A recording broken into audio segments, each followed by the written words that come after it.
कहानी की शुरुआत में हम एक फ्यूचरिस्टिक जेल को देखते हैं जहां माफिया नाम का एक शो चल रहा था। शो के शुरू होने पर गेम मास्टर ने दर्शकों और खिलाड़ियों को गेम्स के रूल बताए। इस गेम में 11 प्लेयर्स थे, जिनमें से 9 आम लोग और 2 माफिया गैंगस्टर्स थे, मगर कोई भी ये नहीं जानता था कि कौन कौन है। इस गेम में आम लोगों यानी सिविलियंस का मकसद था कि वो माफिया को ढूंढकर उन्हें गेम से बाहर कर दें, और माफिया का मकसद था कि वो सिविलियंस होने का नाटक करके गेम में आखिर तक बने रहें। हर रोज सभी खिलाड़ी मिलकर वोट करेंगे कि वो किसे गेम से बाहर करना चाहते हैं, और इस चुने हुए आदमी को असलियत में मार दिया जाएगा, वो भी उस तरीके से जिससे वो सबसे ज्यादा डरता हो। गेम मास्टर के ड्रोन्स हर रात उस चुने गए खिलाड़ी को मौत के मुंह में ले जाएंगे। जो भी इस गेम के अंत तक जिंदा रहा उसे $1 बिलियन का इनाम मिलेगा। अगर आखिरी राउंड में एक सिविलियन और एक माफिया बचा तो माफिया अपने आप जीत जाएगा। इसके बाद हम एक बेहद एडवांस कमरा देखते हैं जिसमें सभी खिलाड़ियों को बैठाया गया था। जल्द ही ड्रोन्स ने वहां आकर सभी खिलाड़ियों की कलाइयों पर एक खास टैटू बना दिया जिसमें लिखा था कि वो सिविलियन है या माफिया। इसके बाद गेम मास्टर ने सभी खिलाड़ियों का परिचय देना शुरू किया। सबसे पहला खिलाड़ी था लूका, जो कि 85 साल का एक अरबपति बुढ़ा था। वो एडवांस दवाइयों और केमिकल्स का इस्तेमाल करके अपनी उम्र से काफी जवान दिखता था। असल में वो 1 नंबर का जुआरी था और सट्टेबाजी करके ही इतना ज्यादा अमीर हुआ था, और अब वो इस गेम में अपनी जिंदगी पर सट्टा खेलने आया था। उसके पोते पोती तो घर पर बैठे बेसब्री से उसकी मौत का इंतजार कर रहे थे, मगर वो ये नहीं जानते थे कि लूका ने अपनी वसीयत में लिखा था कि अगर लूका इस गेम में मारा गया तो उसके पोते पोतियों को कोई पैसा ना मिले। खैर, अगला खिलाड़ी था इलाई, जो 38 साल का एक इंजीनियर है। उसे कैंसर था और डॉक्टर्स के मुताबिक उसके पास जिंदा रहने के लिए सिर्फ 3 महीने का समय है। इसी वजह से इलाई इस गेम में आया था ताकि वो मरने से पहले अपने परिवार को ढेर सारे पैसे दे जाए। जब उसकी पत्नी को पता चला कि इलाई इस गेम में हिस्सा लेने वाला है तो उसने इलाई को रोकने की बहुत कोशिश की, क्योंकि वो चाहती थी कि इलाई अपने आखिरी दिन अपने परिवार के साथ गुजारे, मगर इलाई ने उसकी बात नहीं सुनी। इसके बाद हम 2 और खिलाड़ियों को देखते हैं जो असल में जेल से लाए गए 2 कैदी थे। उनके नाम थे बुचर और इवान। असल में इस गेम शो का सरकार के साथ खास प्रोग्राम था जिसके मुताबिक देश की किसी भी जेल का कोई भी कैदी इस गेम में हिस्सा ले सकता है। अगर वो जीत गया तो उसे पैसों की बजाय आजादी मिल जाएगी और पैसे जाएंगे सरकार को। खैर, अब गेम मास्टर ने परिचय देना बंद किया और खिलाड़ियों को अपनी पहचान बताने को कहा, मगर सभी ने कसम खाकर कहा कि वो तो सिविलियंस हैं। इसके बाद उन सबको 10 मिनट का समय दिया गया जिसमें उन्हें चुनना था कि आज किसे इस ग्रुप से निकलकर मौत के मुंह में जाना होगा। बाहर सभी खिलाड़ियों के दोस्त और परिवार वाले टीवी पर ये शो देख रहे थे और उनकी धड़कनें तेज हो गई। कॉन्स्टेंटाइन नाम के खिलाड़ी ने इस राउंड में वोट ही नहीं किया, पर मैरी नाम की कंटेस्टेंट ने किलियन का नाम दिया और पीटर ने भी उसकी हाँ में हाँ मिला दी। तभी बुचर को एहसास हुआ कि उसने मैरी और पीटर दोनों को टीवी पर देखा है। तब ये खुलासा होता है कि मैरी 24 साल की एक मशहूर बैले डांसर है और पीटर उसका सबसे बड़ा फैन। बदकिस्मती से एक दिन तेज बारिश की वजह से मैरी का खतरनाक एक्सीडेंट हो गया था और उसकी टांगें इस कदर जख्मी हो गई कि डॉक्टर ने कहा कि आज के बाद वो दोबारा कभी डांस नहीं कर पाएगी। उस दिन से बारिश और बिजली मैरी का सबसे बड़ा डर बन गए। खैर, एक एडवांस सर्जरी के जरिए उसे नकली टांगे मिल सकती हैं जो बहुत बढ़िया होंगी और उनकी मदद से वो दोबारा डांस भी कर पाएगी, लेकिन उसके लिए चाहिए बहुत सारा पैसा, और इसीलिए मैरी इस गेम में आई थी। असल में पीटर भी इस गेम में मैरी की मदद करने ही आया था। सच तो ये था कि आज तक वो मैरी को पैसे देने के लिए न जाने कितनी चीजें बेच चुका था। ये आदमी पागल है भाई प्यार में, ये मरेगा पक्का, लिखवा लो मेरे से। लेकिन ये सुनकर मैरी रोने लगी, क्योंकि असल में पीटर कई सालों से पागलों की तरह उसका पीछा कर रहा था और मैरी को ये बात बिल्कुल भी पसंद नहीं थी। खैर, बाकी खिलाड़ियों ने जब ये देखा तो उन्हें लगा कि ये तो एक सपोर्टर के साथ आई है, ऐसे तो ये जिसे चाहे एलिमिनेट कर देगी। इसीलिए उन सब ने पहले मैरी का ही नाम ले लिया। उसी पल पीटर ने बीच में आकर कहा कि वो माफिया है, मगर इतने में समय खत्म हो गया था और मैरी गेम की सबसे पहली शिकार बन गई। तब ये बताया जाता है कि उसकी कलाई पर सिविलियन टैटू था, यानी वो एक सिविलियन थी। खैर, फिर उसकी कुर्सी अचानक अपने आप छत पर बने एक बड़े से काले गोले की ओर बढ़ने लगी। इधर पीटर ने उसे बचाने की कोशिश की, मगर वो अपनी कुर्सी से बंधा हुआ था। उस रहस्यमयी काले गोले में घुसते ही मैरी बेहोश हो गई और अपनी जिंदगी के सबसे बड़े डर से उसका सामना हुआ। उसने देखा कि वो अंधेरी रात में घने जंगल में फंस गई थी। अचानक जोरदार बारिश शुरू हो गई और जैसे ही बिजली गिरी तो वो तेजी से भागने लगी। उसी पल बिजली उसका पीछा करके उस पर जोरदार हमले करने लगी ताकि वो चट्टान की दिशा में भागे। अब इस भयंकर तूफान से बचने के लिए मैरी चट्टान से कूद गई, मगर बीच हवा में ही उस पर बिजली गिर पड़ी, जिससे उसकी दर्दनाक मौत हो गई। उसी पल उसका शरीर हवा में ही भस्म होकर उस गोले में ही समा गया। बाद में गेम मास्टर ने ऐलान किया कि पहली रात हो चुकी है और फिर ड्रोन सभी खिलाड़ियों के ऊपर उड़कर अगला शिकार ढूंढने को तैयार हो गए। अब की बार सबने बुचर को चुना तो बुचर गुस्से में सबको गालियां देने लगा। खैर फिर उसकी कुर्सी उड़कर काले गोले में समा गई और फिर हमें गेम से पहले हुआ उसका दिमागी हालत का टेस्ट दिखाया जाता है। साइकोलॉजिस्ट ने उससे कई सवाल पूछे, मगर बुचर ने ज्यादा जवाब नहीं दिए। उसने कहा कि उसे किसी भी चीज से डर नहीं लगता, और बाद में उसने कहा कि वो बेवकूफों की टोली के बीच एक बेवकूफ की तरह नहीं मरना चाहता। खैर अब उस गोले में बुचर का आखिरी समय शुरू हुआ, जहां वो एक डरावने से मौत के कुएं में था। जल्द ही दो हट्टे कट्टे पहलवान वहां आए तो उन्हें देखते ही दर्शक जोर जोर से चिल्लाकर मार पिटाई की मांग करने लगे। कुछ ही पलों में दोनों पहलवानों ने बुचर को बड़ी बेरहमी से पीटना शुरू कर दिया और बुचर उनके सामने टिक नहीं पाया। वो उसे उठाकर इधर उधर पटक रहे थे, मगर अचानक बुचर ने जमीन से मिट्टी उठाकर उसकी आंखों में झोंक दी और फिर एक बोतल से उन पर हमला बोल दिया। उसने लगातार जोरदार वार करके एक पहलवान को मार गिराया, पर तभी दूसरे ने उसे धक्का दे दिया। खैर बुचर फिर भी रुका नहीं और जमीन से चीजें उठा उठा कर अपने दुश्मन पर जबरदस्त हमले करता रहा। उसने पहलवान की हड्डियां तोड़कर उसे मार डाला, मगर ये क्या, वो बार बार जिंदा होकर वापस लौट आता था। आखिरकार कई बार मारने के बाद पहलवान वापस जिंदा नहीं हुआ और इधर असली जेल में मौजूद उसके सभी साथी ये देखकर तालियां बजाने लगे। बुचर को लगा कि अब वो सच में आजाद हो जाएगा, मगर जैसे ही उसने एक कदम पीछे रखा तो उसका पैर फिसल गया और जमीन पर रखे लोहे के सरिये उसके सर में घुस गए, जिससे उसकी मौके पर ही मौत हो गई। उधर शो में पीटर अब भी मैरी की मौत पर गुस्सा था, इसलिए उसने कहा कि बुचर का यही हाल होना चाहिए था। कुछ देर बाद गेम मास्टर ने ऐलान किया कि अब अगले वोट की बारी है, पर इस बार उनके पास 8 मिनट का समय था। तभी अचानक कॉन्स्टेंटिन ने कहा कि वो जानता है कि माफिया कौन है। फिर हमें पता चलता है कि बचपन में उसे पहले ही भविष्य दिखाई दे जाता था। उसे सब पता चल जाता था कि कब वो टेस्ट में फेल होगा, कौन सी लड़की उसे धोखा देगी, वगैरह वगैरह। जल्द ही लोग उसे ब्लैक मैसेंजर के नाम से जानने लगे और जब वो बड़ा हुआ तो पैरासाइकोलॉजिकल शोज पर जाने लगा। इसके अलावा वो युद्ध के समय में सरकार को जरूरी सलाह भी देता ताकि वो लड़ाई जीत सके। उसका सबसे बड़ा डर था कि वो बुढ़ा होकर नहीं मरना चाहता। खैर अब कॉन्स्टेंटीन ने कहा कि पीटर माफिया है। तब पीटर ने उससे पूछा कि अगर उसे सब पता चल ही जाता है तो उसने मैरी को सिविलियन होने के बावजूद मरने क्यों दिया। कॉन्स्टेंटीन ने कहा कि उसे सारा पैसा अपने लिए चाहिए, वो किसी सिविलियन के साथ पैसा बांटना नहीं चाहता। खैर अब पीटर को लगा कि कॉन्स्टेंटीन ही माफिया है और उसने कॉन्स्टेंटीन को वोट कर दिया। इलाई और लॉरा ने भी कॉन्स्टेंटीन का नाम लिया, मगर बाकी खिलाड़ियों ने पीटर का नाम लिया। आखिरकार ये खुलासा होता है कि पीटर भी एक सिविलियन था, यानी कॉन्स्टेंटीन ने झूठ कहा था। इसके बाद हम पीटर की दिमागी हालत का टेस्ट देखते हैं, जिसमें उसने कहा था कि उसे मैरी को खोने के अलावा किसी चीज से डर नहीं लगता। पर जब साइकोलॉजिस्ट ने उसे सोचने पर मजबूर किया तो पीटर को याद आया कि बचपन में उसे पानी से डर लगता था। फिर जैसे ही पीटर की कुर्सी काले गोले में समा गई तो उसका सामना जिंदगी के सबसे बड़े डर से हुआ। पीटर ने देखा कि वो समुद्र के बीचों बीच एक कश्ती में था। पीटर तुरंत चप्पू चलाकर आगे बढ़ने लगा ताकि वो आइलैंड तक पहुंच जाए, मगर अचानक उसकी नाव में छेद हो गया और जैसे ही उसने छेद को ढकने की कोशिश की तो उसका हाथ कट गया। इसी कारण उसका खून समुद्र में घुल गया और खून की सुगंध पाते ही शार्क्स वहां आ गई। पीटर काफी घबरा गया और फिर से चप्पू चलाने लगा, मगर अब धीरे धीरे उसकी कश्ती में पानी भर रहा था। तभी अचानक उसने चप्पू से एक शार्क पर हमला करके उसे मार डाला। जल्द ही बाकी शार्क्स उस मरी हुई शार्क को खाने में लग गई और इसी मौके का फायदा उठाकर पीटर पानी में कूदकर आइलैंड की ओर तैरने लगा, मगर अचानक उसने देखा कि आइलैंड अपनी जगह से गायब हो गया था और जल्द ही शार्क्स वहां आकर उसे खा गई। जब पीटर मरने वाला था तो उसे लगा कि मैरी की आत्मा उसे लेने आई है और उसने मुस्कुराते हुए अपनी आखिरी सांसें ली।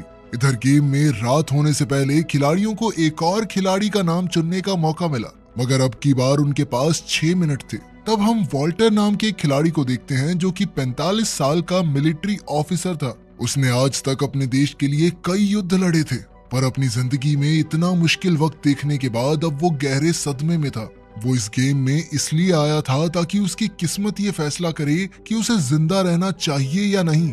असल में युद्ध के दौरान वॉल्टर से एक बहुत बड़ी गलती हो गई थी, जिस वजह से कई जवान सिपाही मारे गए थे। वॉल्टर ने दरअसल इवान नाम के खिलाड़ी का केस टीवी पर देखा था, इसलिए उसने इवान पर बच्चों का कातिल होने का इल्जाम लगाया। तब हमें इवान का परिचय दिया जाता है। इवान बस एक आम स्टूडेंट हुआ करता था, जो एक रात अपने दोस्तों के साथ बाहर जाकर शराब पी रहा था। उसकी गाड़ी की रफ्तार बहुत ज्यादा तेज थी और अचानक उनका जोरदार एक्सीडेंट हो गया, जिसमें उसके 2 दोस्तों की मौत हो गई। इवान और जो लड़का गाड़ी चला रहा था, वो दोनों जैसे तैसे इस एक्सीडेंट में बच गए। असल में सड़क पर मौजूद एक औरत ने उनकी जान बचाई थी, मगर बाद में केस के दौरान दूसरे लड़के के माँ बाप ने अपने बेटे को बचाने के लिए इवान पर इल्जाम लगाया कि वो गाड़ी चला रहा था, जिसके बाद उसे जेल भेज दिया गया। अब उसकी जिंदगी का सबसे बड़ा डर ये था कि कहीं वो जेल में ही मर ना जाए। खैर, फिर इवान ने सबसे कहा कि वो बेकसूर है और उसे बिना बात फंसाया गया है। फिर उसने लॉरा से कहा कि उसने लॉरा को कहीं देखा है, मगर लॉरा ने कहा कि वो एक दूसरे को नहीं जानते। इसके बाद लॉरा ने वॉल्टर पर माफिया होने का आरोप लगाया, तो वॉल्टर ने वापस उसे माफिया कहा। जल्द ही दोनों में बहसबाजी शुरू हो गई, मगर अंत में वॉल्टर ने लॉरा के नाम का वोट डाल दिया और फिर लॉरा ने अपना वोट वॉल्टर को दिया। जल्द ही लूका, इवान और इलाई ने भी वॉल्टर का नाम लिया, तो वॉल्टर गुस्से में चिल्लाने लगा। अंत में कॉन्स्टेंटीन ने भी वॉल्टर का नाम लिया। तो अब बाकी किसी के वोट करने से कोई फर्क ही नहीं पड़ेगा, क्योंकि बहुमत ने वॉल्टर को चुन लिया था। तब जाकर ये खुलासा होता है कि वॉल्टर भी एक सिविलियन ही था, यानी दोनों माफिया मेंबर अब भी गेम में ही थे। जैसे ही वॉल्टर की कुर्सी काले गोले में समाई, तो वो उसी जगह पहुंच गया जहां उसने अपनी जिंदगी की सबसे बड़ी गलती की थी। उसने अपने आदमियों को दुश्मन के हमले से सावधान करने की कोशिश की, लेकिन तब तक बहुत देर हो चुकी थी। जल्द ही दुश्मनों ने उसकी टीम को चारों ओर से घेर लिया और वॉल्टर के फौजी कीड़े मकोड़ों की तरह मरने लगे। कुछ ही पलों में वॉल्टर का ये सपना और भी डरावना हो गया, जब उसके सामने मौजूद दीवारें गायब हो गई और सामने से और दुश्मन उन पर हमला करने आ गए। वो बड़ी बेरहमी से वॉल्टर के फौजियों को चुन चुन कर मार रहे थे। आखिरकार वॉल्टर बाहर निकला तो उसने दुश्मनों पर ताबड़तोड़ गोलियां चला दी, मगर अपने साथियों की मौत और सामने दीवार गायब होते हुए देखकर उसे एहसास हो गया कि उसका आखिरी समय आ चुका है। आखिरकार दुश्मनों ने वॉल्टर को गोलियों से भूनकर मार डाला। कुछ देर बाद हम देखते हैं कि गेम में एक और शाम ढल चुकी थी और अब अगले शिकार की बारी थी। तब ड्रोन्स ने लॉरा को चुना और फिर हमें लॉरा की कहानी बताई गई। लॉरा के पास घर, अच्छी नौकरी और एक हंसता खेलता परिवार था, पर बदकिस्मती से वो नशे की गिरफ्त में आ गई और उसकी हालत काफी बिगड़ गई। उसने अपने पति को भी अपनी कोई मदद नहीं करने दी। फिर जल्द ही उसके बेटे की मौत हो गई और उसका पति उसे अकेला छोड़कर चला गया। अब वो बिल्कुल अकेली रह गई थी। फिर उसने कहा कि उसे सबसे ज्यादा डर ऊंचाई से लगता है। लॉरा ने बताया कि उसने पूरे 8 साल तक घर से बाहर कदम नहीं रखा, पर एक रात जब वो सड़क किनारे थी तो उसके सामने एक घिनौना एक्सीडेंट हुआ। तब ये खुलासा होता है कि लॉरा ने ही इवान और उसके साथी की जान बचाई थी। साथ ही उस लड़के के माँ बाप ने लॉरा को कोर्ट में झूठी गवाही देने पर मजबूर किया था। ये सुनकर इवान के होश उड़ गए, मगर फिर भी उसने लॉरा को माफ कर दिया, क्योंकि अब सच सबके सामने आ गया था कि वो बेकसूर है। आखिरकार गेम में ऐलान हुआ कि लॉरा भी एक सिविलियन थी। जब उसकी कुर्सी काले गोले की तरफ जा रही थी तो लॉरा ने इवान से कहा कि वो उसकी जीत की कामना करेगी। आखिरकार उस गोले में लॉरा ने देखा कि वो एक प्लेन पर थी, जो कि एक डरावने काले बादल की ओर बढ़ रहा था। जल्द ही इस अंधेरे बादल ने प्लेन पर हमला कर दिया, जिससे प्लेन को काफी भारी नुकसान हुआ। प्लेन के कई पुर्जे टूट गए और छत गिरने लगी। एक एयर होस्टेस उसकी सीट बेल्ट ठीक करने आई, मगर अचानक अंधेरा उसे भी निकल गया। धीरे धीरे प्लेन के सभी हिस्से टूटकर गिरने लगे और आखिरकार लॉरा भी मौत के मुंह में गिर गई। इसके बाद खिलाड़ियों को अगला इंसान चुनने के लिए 4 मिनट का समय दिया गया। कॉन्स्टेंटीन ने तुरंत इवान का नाम लिया, जिससे वहां बहस शुरू हो गई और इसी दौरान इलाई को एहसास हुआ कि शायद कीरन और केट एक दूसरे को जानते थे। कीरन ने कहा कि कॉन्स्टेंटीन माफिया है, पर इवान ने इलाई का नाम लिया। इस वक्त सभी खिलाड़ियों के बीच मतभेद हो रहे थे। कॉन्स्टेंटीन, इलाई और लूका ने इवान का नाम लिया, जबकि केट और कीरन ने कॉन्स्टेंटीन का नाम लिया और इवान ने इलाई को वोट दिया। अब रूल्स के मुताबिक चुने गए खिलाड़ी को सबसे ज्यादा वोट्स मिलने चाहिए, इसलिए ये ऐलान हुआ कि एक बार फिर से वोटिंग होगी। इस बार लूका ने अपना वोट बदलकर कॉन्स्टेंटीन को दे दिया और बाकी चारों ने पहले की तरह ही वोट किया। उसी समय कॉन्स्टेंटीन ने अपने आप को वोट देकर सबको हैरान कर दिया। शो में ये पहली बार हुआ था कि किसी ने अपने आप को वोट दिया था। आखिरकार ये खुलासा हुआ कि कॉन्स्टेंटीन ही माफिया था। इसके बाद जब वो काले गोले में पहुंचा तो उसने देखा कि वो सीढ़ियों से नीचे जा रहा था। फिर अचानक एक आदमी उससे टकरा गया और उसे दादाजी कहकर पुकारा। ये शब्द सुनते ही कॉन्स्टेंटीन गुस्से से भर गया, मगर जल्द ही वो जोर से खांसने लगा और तभी उसके सामने कई शीशे आ गए जिनमें उसने देखा कि वो तेजी से बूढ़ा हो रहा है। अब उसके लिए सीढ़ियां उतरना बेहद मुश्किल हो रहा था। मगर जैसे ही वो अपने आखिरी समय तक पहुंचा तो अचानक कॉन्स्टेंटीन जोर जोर से हंसने लगा। उसने कहा कि मैंने चीटिंग की है। सच तो ये था कि उसे बुढ़ापे से मरने से बिल्कुल डर नहीं लगता था, बल्कि ये तो उसके मुताबिक सबसे खूबसूरत मौत थी। खैर आखिरकार एक और शाम ढली और अब ड्रोन्स ने अगले खिलाड़ी को चुना। उन्होंने इवान को चुना, पर फिर यह पता चला कि वो भी एक सिविलियन था। उसे जाते देख केट की आंखों में आंसू आ गए, मगर इवान ने कहा कि उसे मरने का कोई गम नहीं है, क्योंकि अब यह साबित हो चुका है कि वो बेगुनाह है। जाने से पहले उसने अपनी माँ से कहा कि वो उनसे बेहद प्यार करता है और फिर उसने एक अच्छा बेटा ना बन पाने के लिए उनसे माफी मांगी। अंत में काले गोले में पहुंचकर उसने देखा कि वो एक जेल में था, जहां गार्ड्स उसे सजाए मौत के लिए ले जा रहे थे। तब इवान ने अपने मन में सोचा कि वो अपनी माँ के साथ एक बीच पर है, लेकिन तभी अचानक गार्ड्स ने उसे गोलियों से भूनकर मार डाला। अब इस खेल में सिर्फ 4 लोग बाकी थे, जिनमें से एक माफिया था। इस बार उनके पास वोट करने के लिए सिर्फ 2 मिनट का समय था और जल्द ही इसे लेकर उनमें बहस छिड़ गई। इलाई ने कहा कि कीरान और केट बॉयफ्रेंड गर्लफ्रेंड हैं, और तब हम कीरान की कहानी देखते हैं। कीरान एक जवान लड़का था जो अपने दोस्त के डेयर देने पर इस गेम का हिस्सा बना था। फिर गेम शुरू होने से एक दिन पहले उसकी मुलाकात केट से हुई और केट को उससे मिलकर न जाने क्यों इतना अच्छा लगा कि उसने अपनी जिंदगी के सारे राज कीरान के सामने रख दिए। उसने कहा कि उसे ऊंचाई, रेगिस्तान और सपनों से बेहद डर लगता है। फिर उसने बताया कि वो एक अनाथालय में पली बड़ी थी, इसलिए उसे लगता था कि इस दुनिया में उसकी रक्षा करने वाला कोई नहीं आएगा। खैर सच तो ये था कि केट और कीरान दोनों ही नहीं जानते थे कि वो गेम में दोबारा मिलने वाले हैं। खिलाड़ियों की बहसबाजी काफी देर तक चलती रही और अंत में समय खत्म हो गया। अब कंप्यूटर ने अगला खिलाड़ी चुना तो केट का नाम सामने आया। अब उसकी कुर्सी खुद ब खुद काले गोले की तरफ जाने लगी, मगर उसी पल कीरान भागकर उसकी कुर्सी से लटक गया ताकि वो दोनों एक साथ उस गोले में समा जाएं। खैर गोले में घुसते ही उन दोनों ने देखा कि वो दोनों कांच की जमीन पर खड़े थे और उनके चारों तरफ भयानक तूफान मंडरा रहा था। उनके एक कदम आगे बढ़ाने पर कांच टूट जाता था तो अचानक कीरान केट की तरफ दौड़ा और फिर वो दोनों मिलकर एक साथ दौड़ने लगे और उनके पीछे कांच की जमीन तेजी से टूटने लगी। अचानक उनके पैरों तले भी जमीन टूट गई और वो सीधा एक काले रेगिस्तान पर जा गिरे। उसी पल उन्हें एक चट्टान के ऊपर रोशनी का ट्रायंगल दिखाई दिया तो उन्होंने इसका पीछा करने का फैसला किया। जैसे ही वो आगे बढ़ रहे थे तो उनके पीछे की चट्टानें बड़े बड़े सांपों में बदलने लगी। ये सांप उनका पीछा करने लगे तो वो दोनों बहुत तेजी से दौड़े, लेकिन फिर अचानक उनके सामने एक भयंकर मॉन्स्टर आ गया। ये असल में कीरान के डर का नतीजा था, क्योंकि अब वो केट को खोने से सबसे ज्यादा डरता था। अब कीरान ने केट को छुपने को कहा और खुद मॉन्स्टर पर पत्थर फेंककर हमला करने लगा। जैसे ही वो मॉन्स्टर रोशनी के त्रिकोण के सामने आया तो अचानक उसकी रोशनी से उसका शरीर जलने लगा। तभी कीरान की नजर मॉन्स्टर के गले में लटक रहे दूसरे त्रिकोण पर पड़ी। अब वो तेजी से दौड़कर मॉन्स्टर की टांग पर चढ़ा और उसके गले से त्रिकोण चुरा लिया। अब उसने उसी त्रिकोण की मदद से रोशनी को मॉन्स्टर की तरफ डाइवर्ट करके उसे जलाकर राख कर दिया।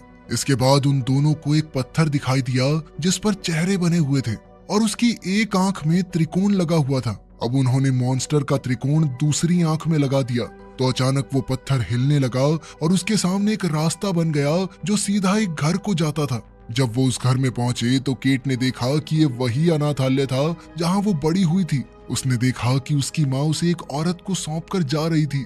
तब ये खुलासा होता है कि केट को ये बात जानने का भी डर था कि उसके माँ बाप आखिर उसे क्यों छोड़कर चले गए। अब कीरान ने उसे याद दिलाया कि ये सब सच नहीं है। उसके माँ बाप ने क्या किया इसमें उसकी कोई गलती नहीं थी। तभी अचानक उनके आसपास की सभी चीजें टूटने लगी और अंत में वो दोनों गेम मास्टर के सामने खड़े थे। इसका मतलब ये था कि अब गेम में एक सिविलियन और एक माफिया बचा था। अंत में विजेता घोषित करने से पहले शो में एड आ गई। तब गेम मास्टर ने बताया कि कॉन्स्टेंटीन उसके लिए काम करता था और वो कीरान और केट का इस्तेमाल करके इस गेम को खत्म करने का तरीका ढूंढ रहे थे। गेम मास्टर ने कहा कि वो दोनों अभी भी उस सपने में कैद हैं, लेकिन दर्शक अब खिलाड़ियों को मरते हुए देखकर थक चुके हैं, इसलिए उसने अब ऑडियंस को कीरान और केट का प्यार दिखाने की सोची।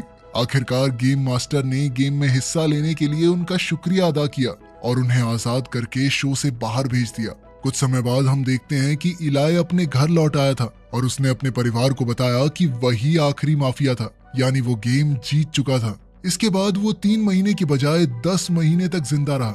वहीं दूसरी ओर लूक भी गेम से जिंदा बाहर आ गया, मगर उसे कोई पैसा नहीं मिला। तब उसने अपने सभी पोते पोतियों को अपनी जायदाद से बाहर कर दिया और अपनी सारी दौलत केट के अनाथ आश्रम को दान कर दी। उधर इवान की माँ को हर रोज अपने बेटे के लिए फूल मिलते थे, जिसका मतलब ये था कि उसकी मौत का गम सिर्फ वो नहीं बल्कि पूरा देश मना रहा था। तो क्या